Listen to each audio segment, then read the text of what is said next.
Aqui eu tenho a base. O certo é o quê? É eu tirar isso aqui, tá? A sucreia, ela possibilita isso aqui, ó. Tá vendo? E aqui, ó. Vejam bem como eu vou colocar esse creme. E nesse meu creme, eu não vou trazer esse creme até a ponta. Eu vou deixar ele elevado. Deixar um altinho aqui no meio.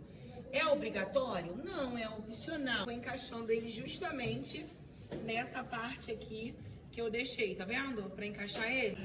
E assim eu vou botando tudo. Olha como é que ela tá bonita, tá vendo? Só aqui no centro e vou caindo aqui pro lado. Só que eu não vou chegar até a ponta, tá? E agora eu vou pegar aqui, ó, e vou passar e finalizo aqui, ó, colocando o meu cheirinho de caju e de amendoim.